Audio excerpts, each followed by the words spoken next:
I used to be so scared of getting rejected until I found out how to use rejections to help me to get better.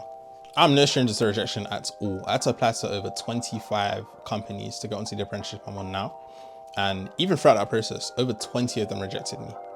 And so there were definitely times where I felt broken. I felt like I wasn't good enough, like I didn't have what it takes. There were times I asked myself, like, is there even a point in doing this? Am I ever even gonna get onto an apprenticeship? But the point is that I made it here, right, somehow.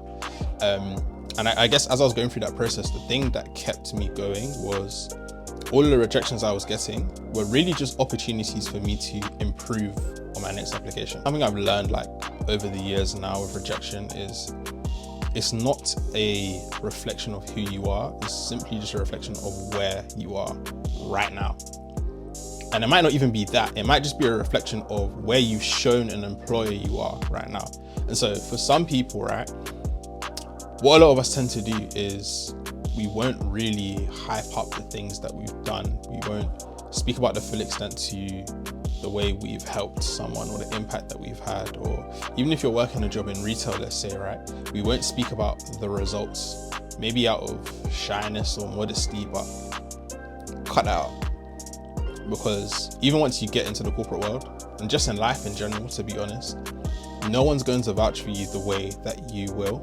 And so you being able to speak about the things that you've done, you've been able to speak about the impact that you've had and the people that you've helped and the amount of projects you've worked on and work you put in and all of that kind of stuff. Like, don't be afraid to speak about those things, because you're gonna have to continue when it comes to time for you to get a pay rise or promotion, etc.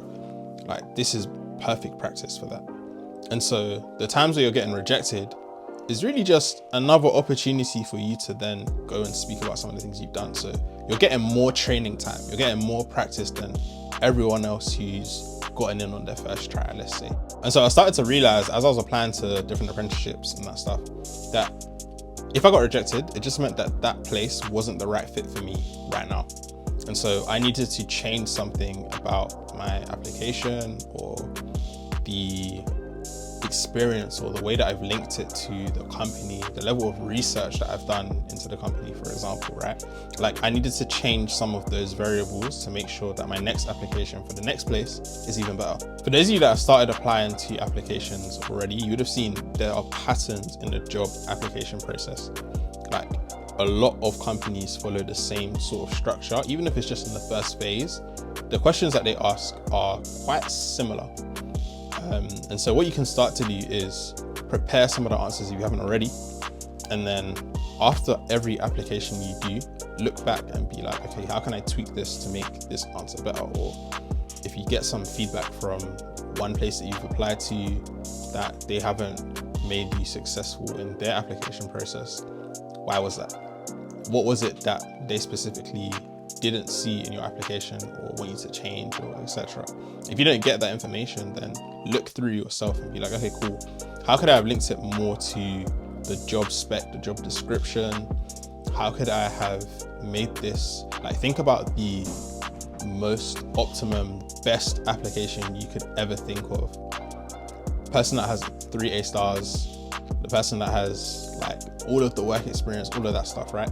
And then work back from there and ask yourself, okay, cool. What does that perfect person have that I'm missing on my CV, in my application, etc., etc.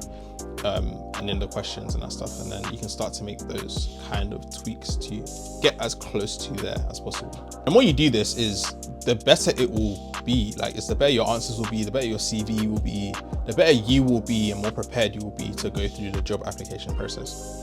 So remember, if you get rejected, they're just giving you extra experience and extra time for you to get better at the process. So next time you see your unfortunately email, smile, because they've just given you another chance for your next application to be better than everyone else's.